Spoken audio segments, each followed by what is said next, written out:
Hello दोस्तों, स्वागत है आपका आपके यूट्यूब चैनल एग्ज़ाम ग्लैमर में। मैं रोहित आपके लिए लेकर आया हूँ यूपी पैट के लिए मोस्ट इम्पॉर्टेंट टॉपिक गद्यांश एवं पद्यांश, जिसमें से 10 क्वेश्चन आते हैं यूपी पैट में।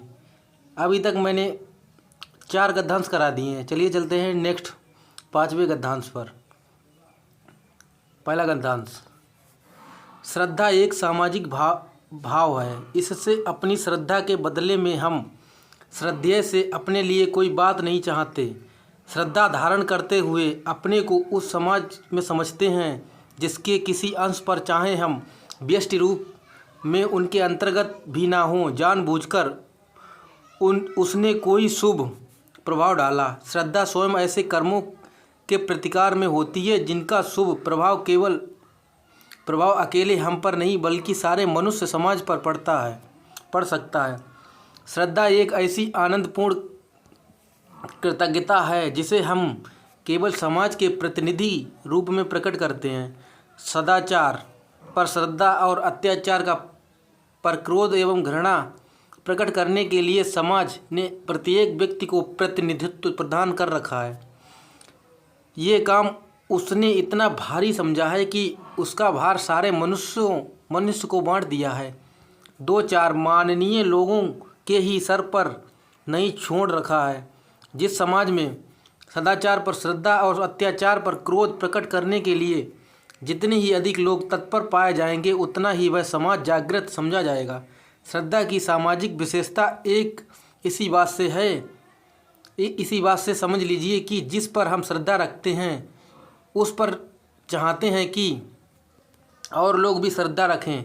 जिस पर हमारा प्रेम होता है उससे और 10-5 आदमी प्रेम रखें, इसकी हमें परवाह क्या इच्छा ही नहीं होती, क्योंकि हम प्रिय पर लोभ बस एक प्रकार का अनन्य अधिकार इजारा करते हैं। श्रद्धालु भाव में संसार को सम्मिलित करना चाहते हैं पर प्रेम नहीं। क्वेश्चन नंबर 1, उपर्युक्त गद्य अवतरण का शीर्षक हो सकता है। क्या शीर्षक हो सकता है? श्रद्धा और परोपकार। ऑप्शन नंबर बी, श्रद्धा एक व्यक्तिगत भाव। ऑप्शन नंबर सी, श्रद्धा का स्वरूप। ऑप्शन नंबर डी, श्रद्धा और स्वार्थ। तो इसका राइट आंसर होगा श्रद्धा का स्वरूप, क्योंकि इस गद्यांश में श्रद्धे के स्वरूप के बारे में बताया है। चलिए चलते हैं नेक्स्ट क्वेश्चन पे। श्रद्धा और प्रेम में क्या अंतर है? श्रद्धा सामाजिक है और प्रेम व्यक्तिगत है। श्रद्धा के मूल में व्यक्तिगत कारण होते हैं। प्रेम में दुनियादारी का भाव होता है। प्रेम और श्रद्धा का एक ही धरातल होता है। तो इसका राइट आंसर होगा श्रद्धा सामाजिक है और प्रेम व्यक्तिगत है। ऊपर अनुच्छेद में बोला भी गया है। चलिए चलते हैं नेक्स्ट क्वेश्चन पे। श्रद्धा एक आनंदपूर्ण कृतज्ञता है क्योंकि इससे हमारा स्वार्थ सिद्ध होता है। ऑप्शन नंबर बी, इससे श्रद्धेय की भलाई होती है। ऑप्शन नंबर सी, हम व्यक्तिगत रूप से श्रद्धा प्रकट करते हैं। ऑप्शन नंबर डी, हम समाज के प्रतिनिधि के रूप में इसे प्रकट करते हैं। यही श्रद्धा एक आनंदपूर्ण कृतज्ञता है क्योंकि हम समाज के प्रतिनिधि के रूप में इसे प्रकट करते हैं। चलिए चलते हैं नेक्स्ट क्वेश्चन पे। उपर्युक्त गद्यांश का निष्कर्ष क्या है? श्रद्धा एक व्यक्तिक भाव है। श्रद्धा एक सामाजिक भाव है। श्रद्धा भाव केवल श्रद्धालु तक सीमित है। श्रद्धा से श्रद्धाकर्ता का महत्व बढ़ता है। तो इस उपर्युक्त गद्यांश का निष्कर्ष क्या निकला है? इसका निष्कर्ष यही निकला है कि श्रद्धा एक सामाजिक भाव है। श्रद्धा एक सामाजिक भाव, इसी के बारे में ऊपर बताया गया है। चलिए चलते हैं नेक्स्ट क्वेश्चन पे।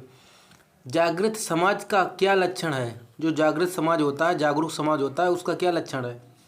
केवल सदाचार पर श्रद्धा करना या केवल अत्याचार पर श्रद्धा करना, ये सदाचार और अत्याचार पर उदासीन रहना, सदाचार पर श्रद्धा और अत्याचार पर क्रोध करना, यही जागृत समाज का लक्षण है। ऊपर अनुच्छेद में बोला भी गया है, सदाचार पर श्रद्धा और अत्याचार पर क्रोध करना जागृत समाज का प्रमुख उद्देश्य है, ऐसा बोला गया। चलिए चलते हैं नेक्स्ट अनुच्छेद पे। शासन की पहुंच और निवृत्ति की बाहरी व्यवस्था तक ही सीमित होती है।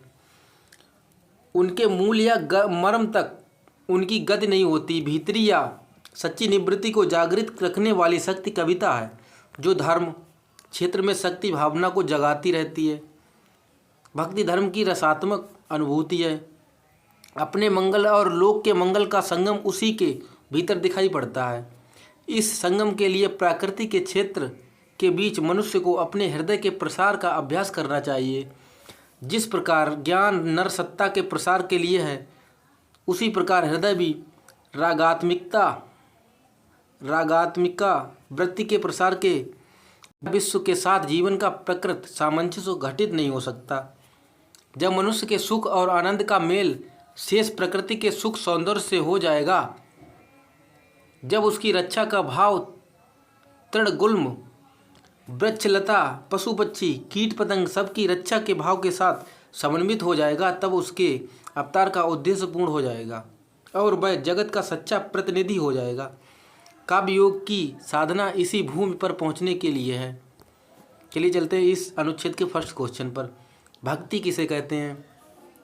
प्रेम की आनंदात्मक अनुभूति को भक्ति कहते हैं, या फिर भगवान के प्रति प्रेमाभूति को भक्ति कहते हैं, या फिर लोक की आनंदात्मक अनुभूति को भक्ति कहते हैं, या धर्म की रसात्मक अनुभूति को भक्ति कहते हैं?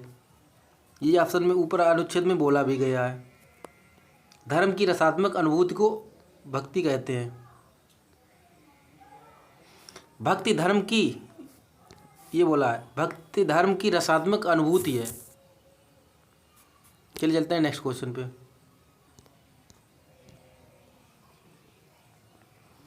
अपने मंगल और लोक के मंगल के संगम के लिए मनुष्य को अपने हृदय के प्रसार का अभ्यास कहाँ करना चाहिए? सांसारिक जीवन में, प्रकृति के क्षेत्र में, लोक जीवन में, या फिर राजनीतिक जीवन में? तो अपने मंगल और लोक के मंगल के संगम के लिए मनुष्य को अपने हृदय के प्रसार का अभ्यास प्रकृति के क्षेत्र में करना चाहिए। अनुच्छेद में ऊपर बोला भी गया है।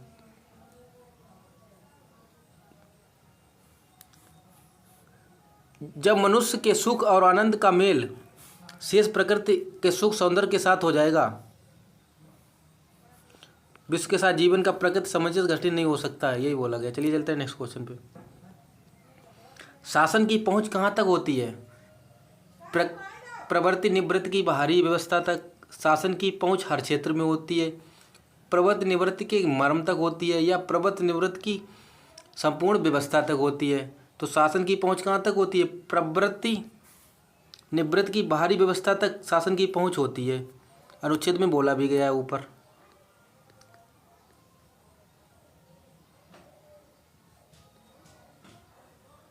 शासन की पहुंच पहली लाइन में है। शासन की पहुंच प्रवृत्ति और निवृत्ति की बाहरी व्यवस्था तक होती है। चलिए चलते हैं नेक्स्ट क्वेश्चन पे। धर्म के क्षेत्र में शक्ति भावना किससे जागृत होती है? भक्ति भावना से होती है, धर्म भावना से होती है, या फिर सामाजिक भावना से होती है, कविता शक्ति से होती है? तो इसका राइट आंसर होगा कविता शक्ति से होती है। कविता शक्ति। धर्म के क्षेत्र में शक्ति भावना कविता शक्ति से होती है, ऊपर अनुच्छेद में बोला भी गया है। धर्म के क्षेत्र में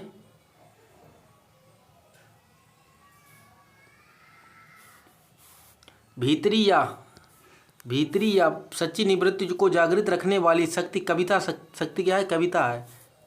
चलिए चलते हैं नेक्स्ट क्वेश्चन पे। लास्ट, किस वृत्ति के प्रसार से संसार के साथ जीवन का प्रकृत सामंजस्य घटित होता है? ऑप्शन नंबर ए आनंद वृत्ति के प्रसार से, ऑप्शन नंबर बी धर्म वृत्ति के प्रसार से, ऑप्शन सी रागात्मिकता वृत्ति के प्रसार से, या ऑप्शन डी कर्म वृत्ति के प्रसार से। तो रागात्मिकता वृत्ति के प्रसार से संसार के साथ जीवन का प्रकृत सामंजस्य घटित होता है। चलिए चलते हैं नेक्स्ट क्वेश्चन पे। नेक्स्ट अनुच्छेद, विद्या और राजनीति सगी बहनें हैं, दोनों का पृथक रहना कठिन है, दोनों के स्वभाव भिन्न हैं, किंतु लक्ष्य एक है। व्यक्ति और समाज को अधिक से अधिक सुख पहुंचाना दोनों का लक्ष्य है। संसार का इतिहास इस बात का साक्षी है कि जब भी किसी राष्ट्र में क्रांति का बिगुल बजा तो वहाँ के छात्र मात्र दृष्टा नहीं रहे, अपितु उन्होंने क्रांति की बागडोर संभाली। परतंत्रता काल में स्वतंत्रता के लिए और वर्तमान काल में भ्रष्टाचारी सरकारों के उन्मूलन के लिए भारत में छात्र शक्ति ने अग्रसर होकर क्रांति का आह्वान किया। इंडोनेशिया और ईरान के में छात्रों ने सरकार का तख्ता ही पलट दिया। बांग्लादेश को अस्तित्व में लाने हेतु ढाका विश्वविद्यालय के विद्यार्थियों का योगदान भुलाया नहीं जा सकता। चलिए चलते हैं फर्स्ट क्वेश्चन पे। निम्नलिखित में से कौन सा कथन सही नहीं है? विद्या और राजनीति सहोदरा हैं, दोनों की प्रकृति समान है, दोनों का उद्देश्य एक है, दोनों परस्पर सहयोगी हैं। तो इसका राइट आंसर होगा दोनों की प्रकृति समान है। विद्या और राजनीति दोनों की प्रकृति समान है, ऊपर फर्स्ट ही लाइन में बोला है। विद्या और राजनीति सगी बहनें हैं, क्योंकि दोनों का प्रकट रहना कठिन नहीं है, इसलिए दोनों की प्रकृति समान है। चलिए चलते हैं नेक्स्ट क्वेश्चन पे। संसार का इतिहास साक्षी है कि छात्र राष्ट्र में क्रांति के दर्शक रहे हैं, क्रांति के कारण बने हैं, क्रांति में खड़े हो गए हैं या क्रांति के अग्रणी रहे हैं। इतिहास साक्षी है कि छात्र क्रांति में अग्रणी रहे हैं, अनुच्छेद में बोला भी गया है। ईरान में छात्रों ने सरकार का तख्ता पलट कर दिया, ये सब छात्रों के बारे में बोला है।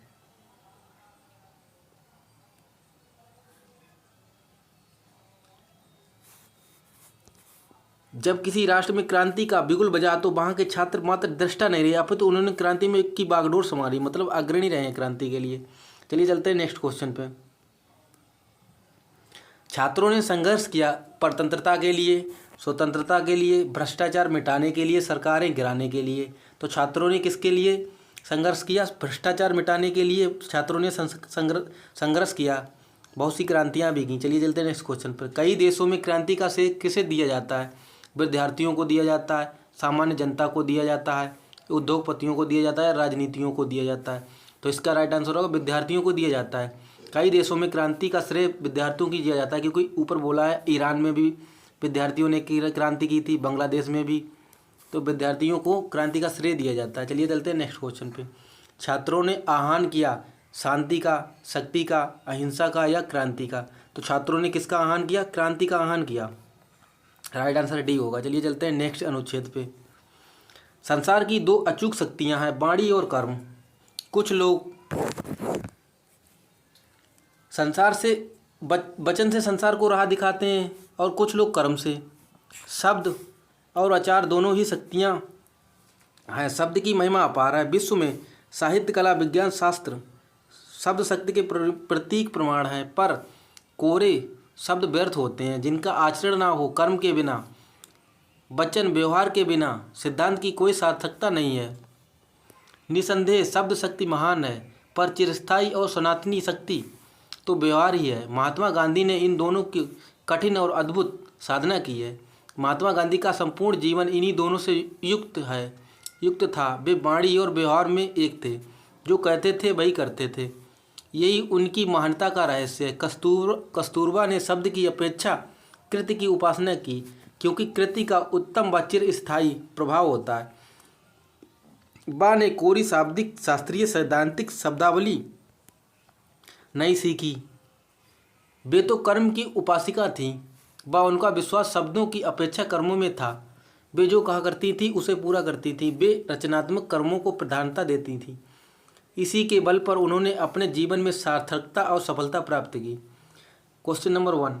सज्जन व्यक्ति प्रायः संसार को राह दिखाते हैं अपनी वाणी और कर्म से, अपनी सेवा भावना से, अपने प्रत्येक व्यक्ति की मदद करने की भावना से, अपने कार्य कुशलता से।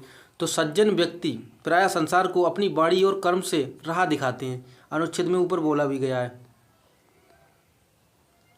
वाणी और कर्म, कुछ लोग वचन से संसार को राह दिखाते हैं, कुछ लोग कर्म से। तो वाणी और कर्म से लोग संसार को राह दिखाते हैं। चलिए चलते हैं नेक्स्ट क्वेश्चन पर। जगत में साहित्य, कला, विज्ञान और शास्त्र शब्द शक्ति के रूप हैं। शब्द शक्ति का ज्ञान कराते हैं, या फिर शब्द शक्ति के प्रमाणिक रूप हैं, या फिर शब्द शक्ति से अलग नहीं है। तो जगत में साहित्य, कला, विज्ञान और शास्त्र शब्द शक्ति के प्रमाणिक रूप हैं, अनुच्छेद में ऊपर बोला भी गया है। जगत में साहित्य, विश्व में साहित्य, कला, विज्ञान, शास्त्र शब्द शक्ति के प्रतीक प्रमाण हैं। चलिए चलते हैं नेक्स्ट क्वेश्चन पे। शब्द शक्ति महान होते हुए भी व्यवहार की सनातनी शक्ति है।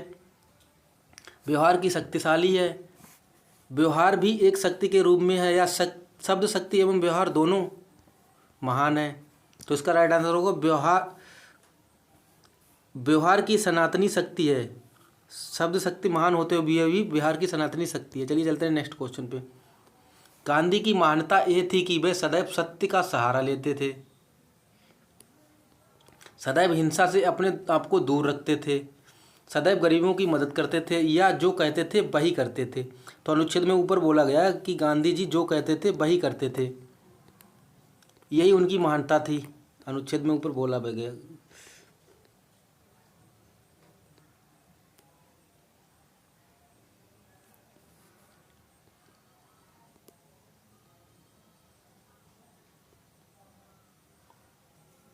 जो कहते थे वही करते थे, वे वाणी और व्यवहार में एक थे, जो कहते थे वही करते थे, उनकी यही उनकी महानता का रहस्य है महात्मा गांधी की। चलिए चलते हैं नेक्स्ट क्वेश्चन पे।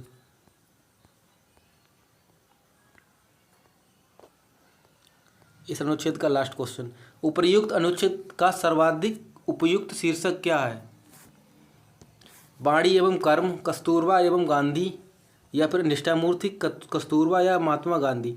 तो इस अनुच्छेद का सर्वाधिक उपयुक्त शीर्षक होगा वाणी एवं कर्म, क्योंकि वाणी और कर्म के बारे में ही बताया गया है। कस्तूरबा गांधी ये तो बाद में बताया है उससे रिलेट करके, लेकिन मेन इसका थीम होगी वाणी एवं कर्म। चलिए चलते हैं लास्ट अनुच्छेद पे। मनुष्य जीवन में अधिकतर समय और शक्ति पैसा अर्जित करने में खर्च हो जाते हैं।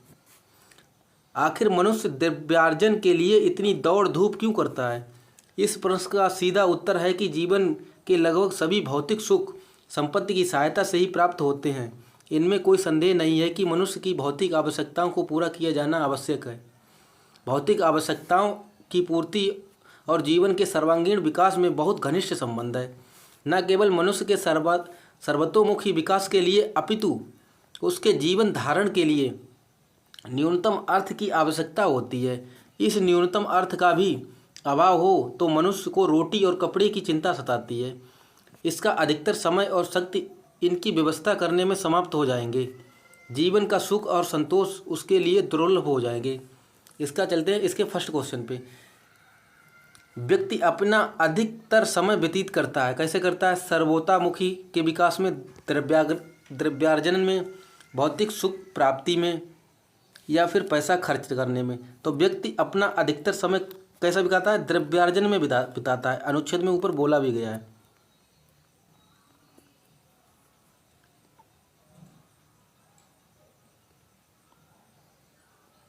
आखिर मनुष्य द्रव्यार्जन के लिए इतनी दौड़ धूप क्यों करते हैं? इस प्रश्न का सीधा उत्तर है कि जीवन के लगभग सभी भौतिक सुख संपत्ति की सहायता से ही प्राप्त होते हैं। तो सबसे अधिक समय द्रव्यार्जन में बिताता है। चलिए चलते हैं नेक्स्ट क्वेश्चन पे। मनुष्य धन कमाता है ताकि संपत्ति जुड़ सके, भौतिक सुख मिल सके, या फिर सुख संतोष मिल सके, या सर्वांगीण विकास हो सके। तो मनुष्य धन कमाता है क्यों? ताकि भौतिक सुख मिल सके। अनुच्छेद में ऊपर बोला भी गया है, मनुष्य धन कमाता है ताकि जीवन के लगभग सभी भौतिक सुख संपत्ति की सहायता से ही प्राप्त हो सकते हैं। तो मनुष्य धन कमाता है क्योंकि ताकि भौतिक सुख मिल सकें। चलिए चलते हैं नेक्स्ट क्वेश्चन पे। चलिए चलते हैं नेक्स्ट क्वेश्चन पे। भौतिक आवश्यकताओं की पूर्ति का घनिष्ठ संबंध पैसा कमाने से है, जीवन धारण से है, सर्वांगीण विकास से है, या फिर रोटी और कपड़ा से है। तो भौतिक आवश्यकताओं की पूर्ति का घनिष्ठ संबंध किससे? सर्वांगीण विकास से है। ये भी अनुच्छेद में ऊपर बोला गया है। चलिए चलते हैं नेक्स्ट क्वेश्चन पे। मनुष्य की शक्ति प्रायः व्यय होती है मौलिक अवधारणाओं की पूर्ति से, दौड़ धूप में, या फिर जीवन धारणा में, या सुख संपत्ति कमाने में। तो मनुष्य की शक्ति प्रायः व्यय होती है किसमें? सुख संपत्ति कमाने में होती है। अनुच्छेद में ऊपर बोला गया। चलिए चलते हैं नेक्स्ट क्वेश्चन पे।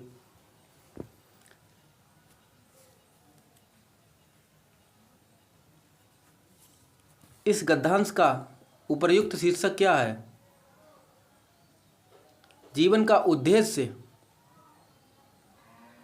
उद्देश्य धनार्जन का महत्व, सर्वांगीण विकास है, भौतिक सुख है। तो इस अनुच्छेद का सर्वाधिक जीवन का उद्देश्य, गद्यांश का उपर्युक्त शीर्षक होगा जीवन का उद्देश्य।